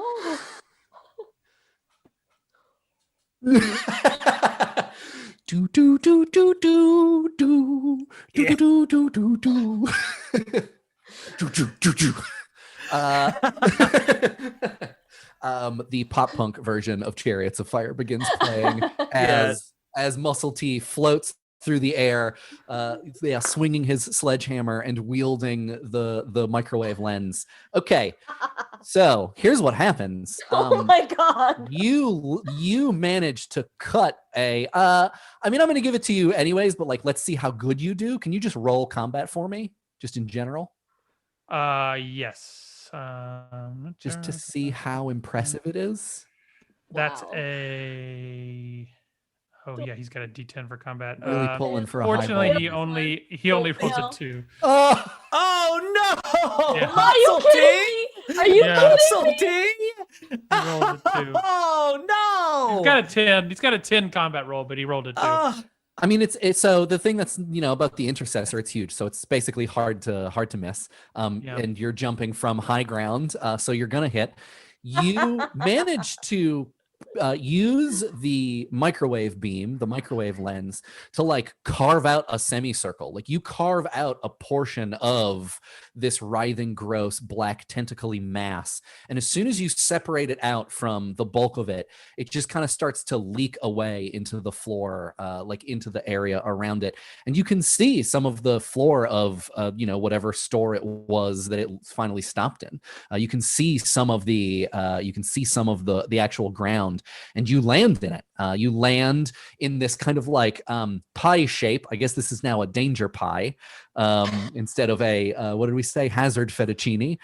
Just keeping the theme going. You've basically you've like cut a section out of it essentially, a section that you can land in. And for good measure, when you land, like a big confident whack with the sledgehammer. Unfortunately, it immediately takes the sledgehammer from you. Right.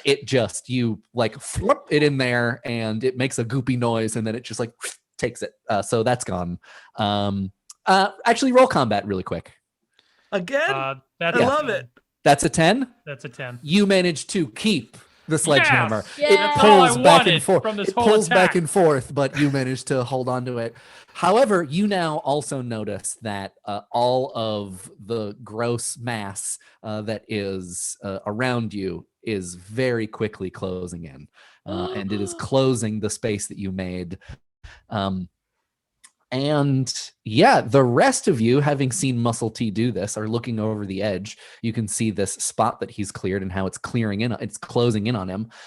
You can hear it also, like sizzling and crunching and grinding. You smell melted plastic and chipboard. This has all probably been like in the air as you've been like shoveling things into your bags. It smells like burning mushrooms because a lot of the building material is made of like dried, kind of like mycelium. Yeah. And you see this like thin haze of material being vaporized, and you realize that what this thing is doing is like it's eating, and it is weak, like it's trying to form itself into something, but it can't, and it's just consuming all of the stuff that's around it. And it's giant. It's 60-70 feet in diameter, spilling into the floors on the side of it, slowly encroaching on Muscle T. And you can see like the tendrils like weakly extruding, like trying to come up and hit you again, but that last big action took a lot out of it. And it says, you can hear, again, this is like the ham gammon, you kind of like hear this in a way that is different from hearing, who dare approach the intercessor? And it's like got this gross wet like sound happening in the background. We do the Moon Cave Irregulars, and then what's her, Big Melissa fucking says, by my nailed sword, in the name of Myers Briggs, Desert Williams, and of course, maybe most of all, Ratatouille the movie, we will have those after work drinks. And she jumps into the hole as well to go down there and fight alongside Muscle T. All right, yeah, you land. I'm just gonna give it to you, and it's encroaching on you. The surface. Those of you who are still on the top, My whole crew is still like on the top. like no way, absolutely not. Boo! Mince is standing there with the egg, petting it, being like, they're not the sharpest tool. All right, the danger egg. Okay, or the uneasy egg. Yeah. It's sent the center when one of you says something, introduces yourself, it realizes it's like, okay, I'm dealing with gnomes, and it begins to scan the far past and the far future of this location, and it chooses what it identifies as a friendly visage at random, something that people from this place may or may not know, and a giant thumb shape starts to form slowly out of its center, sort of like trying to hold itself together, and slowly it sinks into itself to reveal a face. Could someone roll a d6? I got a 6. You got a 6. Okay, hold on one sec. I don't know if that was good or bad, but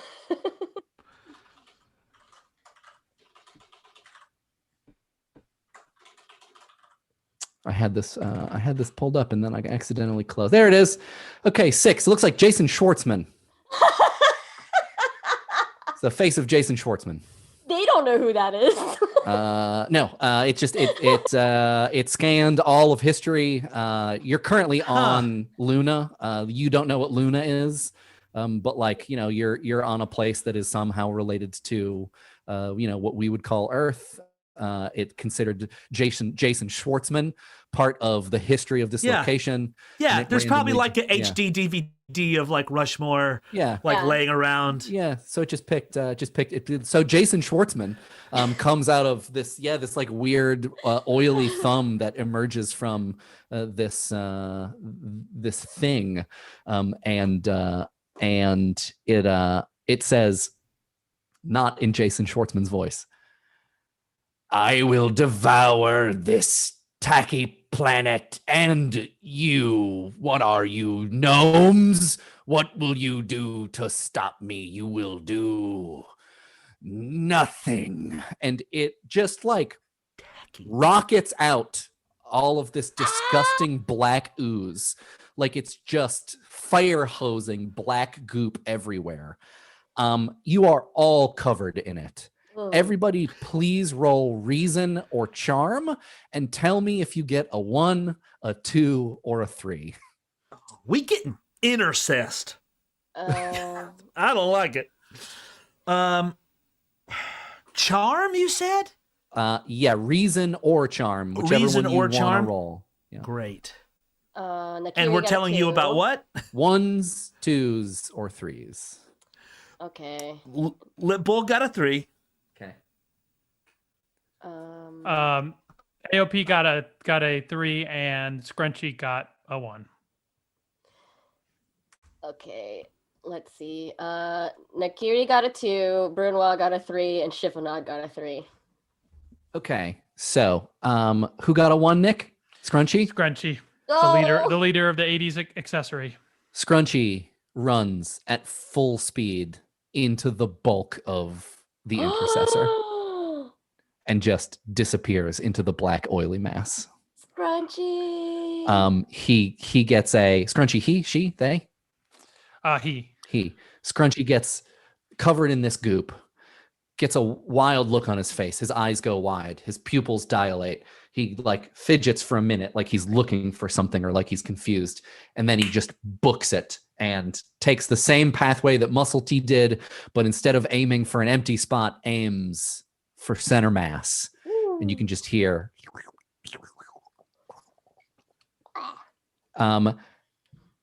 Who got a 2 and a 3? Nakiri got a 2, Brunwa and Chiffonade both got 3s. Okay. Is that the entirety of your team? No. Okay. So if anybody who didn't roll, if anybody rolled higher than a 3 is around anybody who got a 2 or a 3, roll combat and get a 4 or higher to smack them out of it. Oh, hell yeah. Mince got a 6. Is anyone Lip Bull's the only one upstairs of my group? Is anyone nearby who could slap him out of it? Yeah, Mince got a 6. Hot got a 6 as well. Okay, yeah. So there's what Muscle T do? Muscle T's down Muscle there. T. Muscle T's not rolling this. I think. Did you want me to roll this? Absolutely. Yeah. Muscle T and Big Melissa also have to get. Okay. Big Melissa rolled a 6. Okay, so great. I got your back if things go south for Muscle T. Okay. Yeah. He rolled. Muscle T rolled a 4, so he's good. Great. So you're all good. Oh my god. What was that? And then Leg Warmer knocks AOP back into it, into some sense. Okay. So yeah, there's a round. There's a round. What? Sorry, Jen. Ask your question again.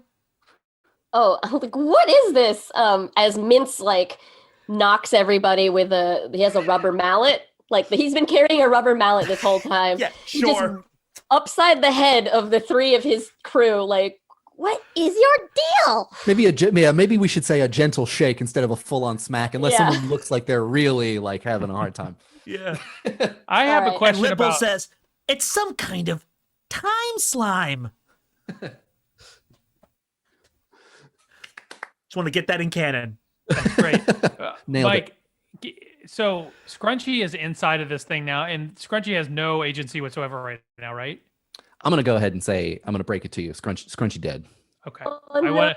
I wanted Scrunchy's shop vac to do something, so I don't know if his shop vac could be turned on at some point in the process. When Scrunchy hits the bulk of the intercessor, you hear it actually flip on, and it just goes. Oh, It's like someone eating a Jello shot that's just in there too good. You know, it's just really attached in there. Bye, Scrunchy. I've never eaten a Jello shot, so I just assume that that's a thing that happens sometimes. It's just like Jello. Yeah. Huh. Interesting. It's in the name, Mike. Say it's more. just like Jello. The intercessor says, okay, you all have a moment to act as it swallows Scrunchy. Tell me what anybody wants to do. Chiffonade powers up the drone, spending 5 grit. Power up that drone. Accessories. Oh yeah. No. I have Nick? 5. Oh left. no, sorry. I was asking if Nick the wanted had a team plan. accessories. Yeah. Oh yes, well we have Archaea. I'm sorry, I thought that Jen was still doing her move. Oh, my mistake. I'm sorry, Jen. That's okay. I had 5 more pieces of Archaea tech in the sack. Also, Yeah. Fucking let him go. but go ahead. Oh no. I don't want to stop your move. Get those gadgets. Yeah, Did you do something with the drone? I may have. it just powers up. Okay. Sorry, Okay. So we've turned a drone on. A giant unthinkable beast is like I gotta move. I just didn't want to interrupt anybody else. Yeah, and I'm gonna try to, for time's sake and for fun's sake, we're gonna try to do this not in initiative as such. So let's fake initiative, and if it feels like you're not getting a chance to act, let me know. But yeah, so I'm not gonna do like strict order. So let's go in order of who spoke first. Knives. We have someone who turned on a drone. Anything else gonna happen? We're gonna look in the bag for another piece of Archaea tech. Okay, I'm gonna say that you have time to find one more thing. Roll a d6. And we got a 5. Got a 5. You got a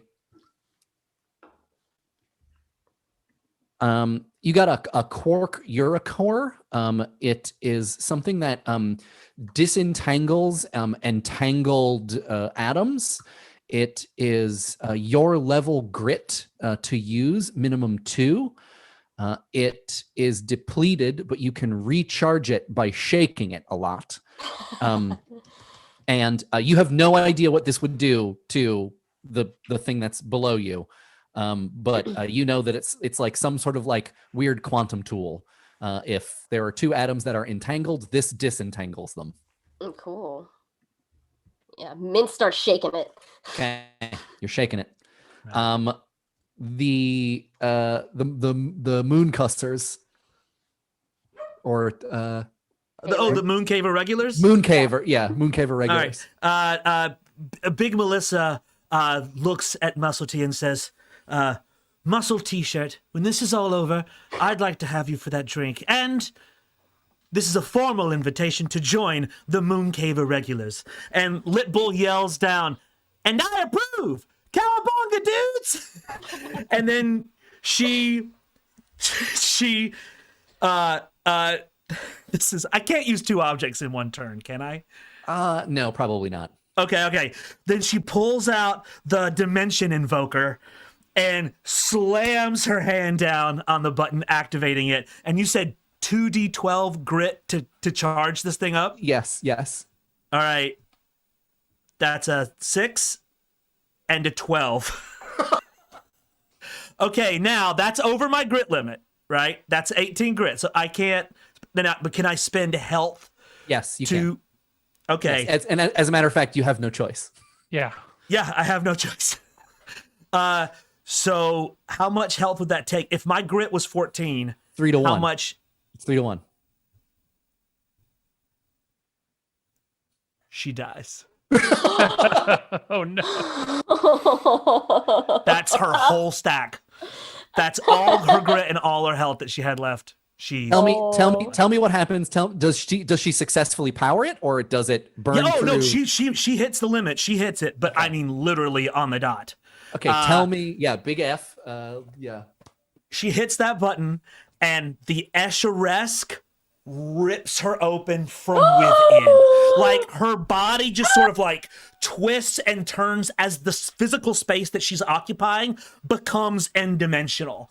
And just like, it's not like a ripping, you don't see any blood. It's just like she ceases to be in space that you recognize as understandable. And she just sort of like opens into this Lovecraftian doorway of colors new colors, new shapes. Things that are close to you appear to be bigger, while things that are far away appear to be even bigger than that. And it's just like she opens a door, but you got to be careful, Muscle T, because the gateway to the Escheresk has been invoked, and it is expanding very quickly out of where she was standing. And as it is expanding, it's touching the intercessor, and there's this like crackling, ozone burning sound and noise that happens. And you can tell that, like, you don't know what the intercessor is, you don't know where it came from, but you do know that three space beings do tend to suffer when they are pushed into the Escheresk. And it does seem as though this is hurting the intercessor in some way. Like it is trying, as it is growing and moving, trying to avoid the envelope of the Escheresk that Big Melissa has just made. At this point, Jason Schwartzman says, "I am done playing." And then a huge tentacle comes out of the center of Jason Schwartzman's head and just whips around very fast. Everybody roll movement and beat 7 this time. Oh. Nakiri got a 3.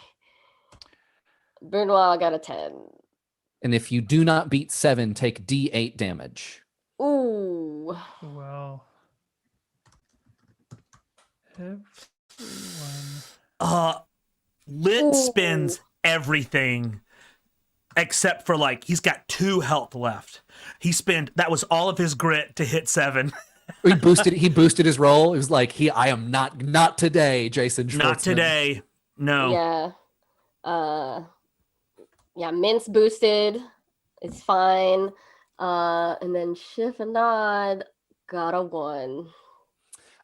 Chiffonade is, I'm sorry to say this, content warning, sawed in half. Oh. And she's holding her little umbrella, and the top half just like floats through the hole.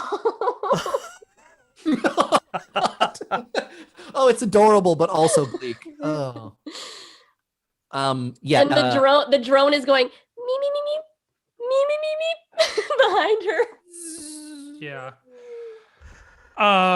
So the two that don't get there is Muscle T. Muscle T's out of resources. He's got 2 health, 0 grit.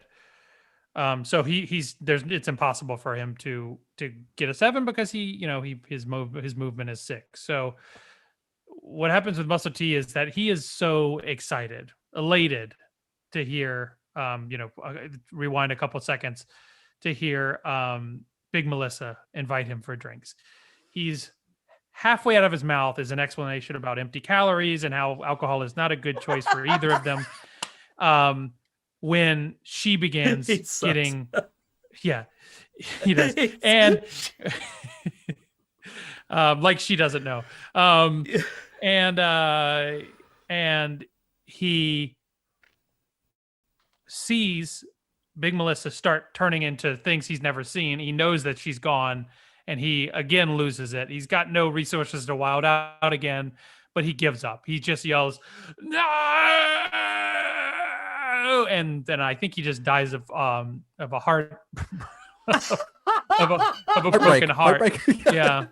Not even the intercessor. He just the gets intercessor on his is about knees. to kill him too.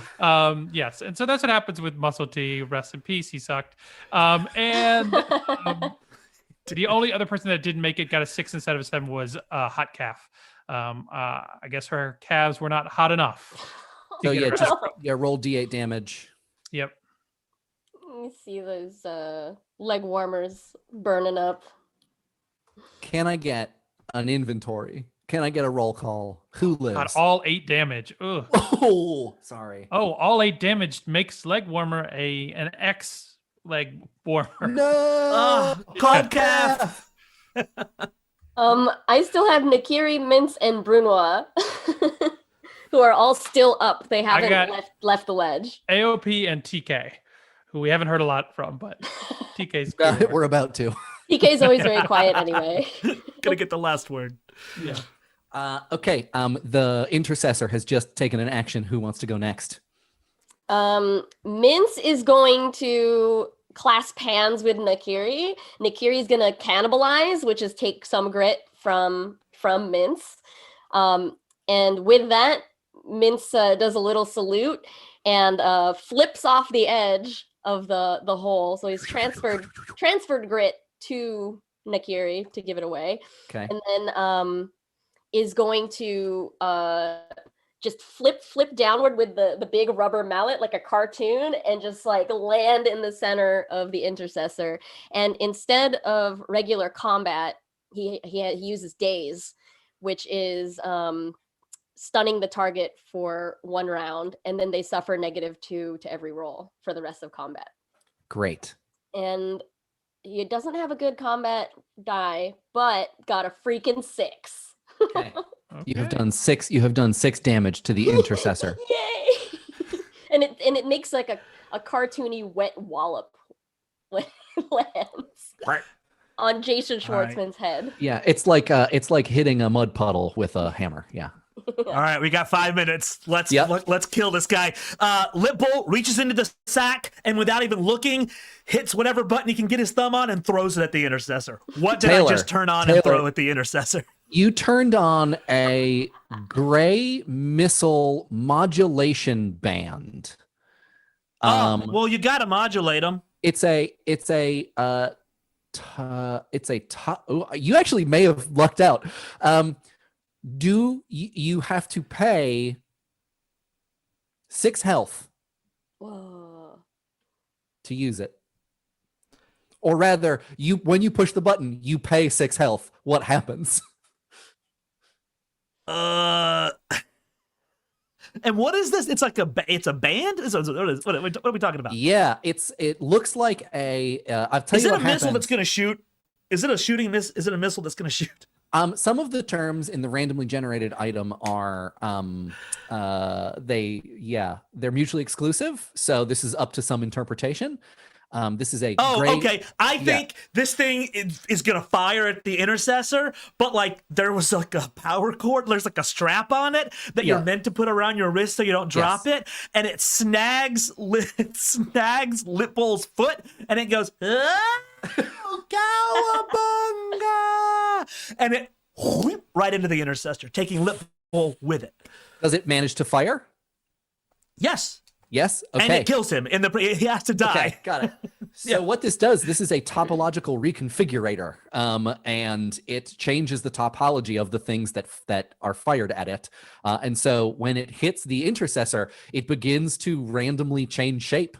Someone say a random shape. Axolotl. It starts to turn into an axolotl. And the intercessor is like writhing and screaming in pain because even though it's a sort of unformed mass, it is being forced into another shape. Who wants to go next? I forgot. Mince had the egg in the pocket. You got it.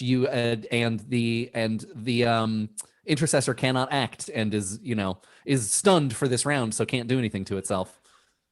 Does anything happen when Mince falls into it with the egg? The black egg? Like the egg. Okay. The egg is weird. The egg, like you can tell that it knows what you're thinking, and it knows that you haven't tried to turn it on. Yeah. Does the intercessor still look like Jason Schwartzman? No, it looks. Yes, actually, it looks like an axolotl with Jason Schwartzman's head coming out of the top of it. Oh, cute! Oh my truly, god! It's actually truly terrible to behold. Yeah. Okay, so Aerobic One Piece has a skill that she hasn't used yet. It's called Ditto. It allows you to manipulate light to create an intensely, completely realistic 3D holographic illusion. Ditto. AOP decides to become Natalie Portman's head on an axolotl as a way to perhaps confuse the intercessor. And in sort of the same writhing black as though there was a counterpoint to this intercessor that has just arrived. Sure, the intercessor will roll will to see what it thinks of this. Yeah. With a deficit of 2.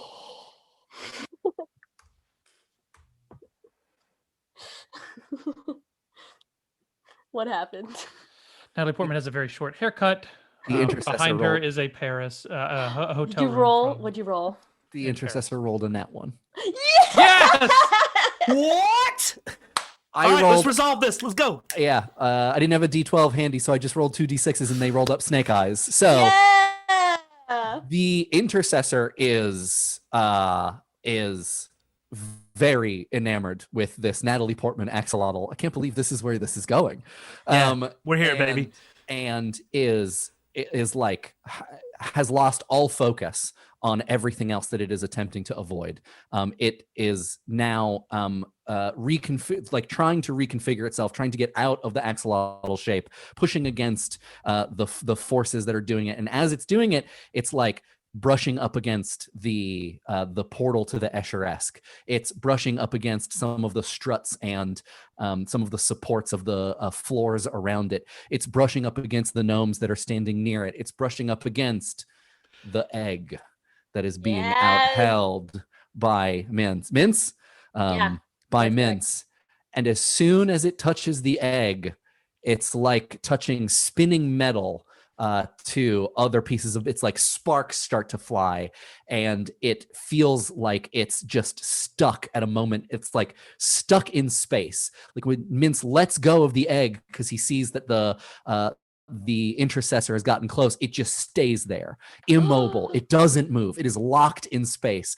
And slowly but surely, the intercessor is just dragged into it, and it screams. It makes a terrible, bubbling, ripping noise. It takes maybe like 15 minutes. It's not fast. It's very slow. We're just watching it and getting more Archaea tech into the back. Yeah, but it is just, after a while, it's kind of like old and irritating. Like, God, is that guy still going? The whole time the intercessor is just like,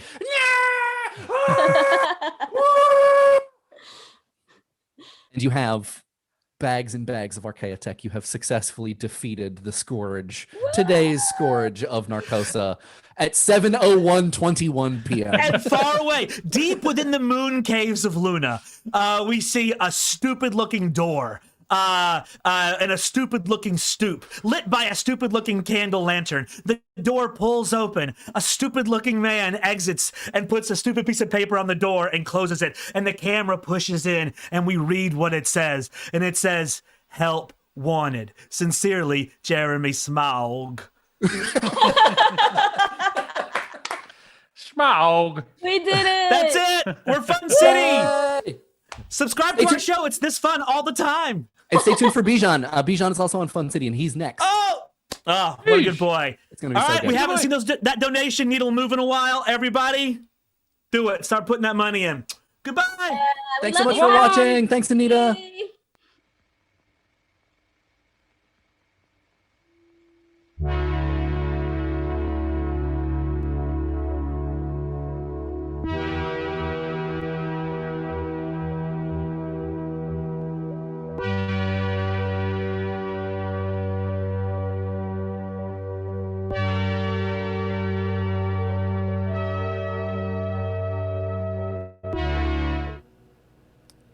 Hello, everybody. How's it going? It's me, your boy, Bijan Steven, and I've just realized I don't have Twitch chat open, which is silly considering that we're on Twitch and we're chatting for Feminist Frequency's 12th birthday. I can't believe the channel is that old. I can't believe Anita and the crew have been doing this much good work for so long. Yeah, I'm excited to see everybody. I'm getting a Twitch ad, so I can't see myself, but that's great. That's perfect. That's fine. How's everybody doing? I should actually probably just open chat by itself on this other computer that I have. This is the one thing I forgot. I knew I was forgetting something, and this was it. So these beats, if you like these beats, get ready. These beats are great because these beats are from this video game that I'm about to play for you. So loose agenda, here's what I want. So generally, I'm streaming on my channel right now, but as you can see, I'm not on my channel. I'm right here. And so I need you guys to do two things for me, or I need you all to do two things for me. One is to donate to the stream. Not that it does anything, like Anita won't punish me if y'all don't donate, but it would be nice, you know, if we got some more cash raised. But the second thing is, I think we're gonna play this game that I really like called Signs of the Sojourner. It is a narrative game. It's like a conversation simulator kind of. So you go on this journey, and it's really nice and sweet. And if I get bored with that, or you get bored with that, we're gonna switch to Hollow Knight, another fun, sweet game, but with slightly more button clicking. Also, Jen, what's up? How's it going? So yeah, I think we'll do that. I think I might. Hold on. Actually, can I do this live? Let me see if I can do this live. I'm gonna see if we can't start with some affirmations.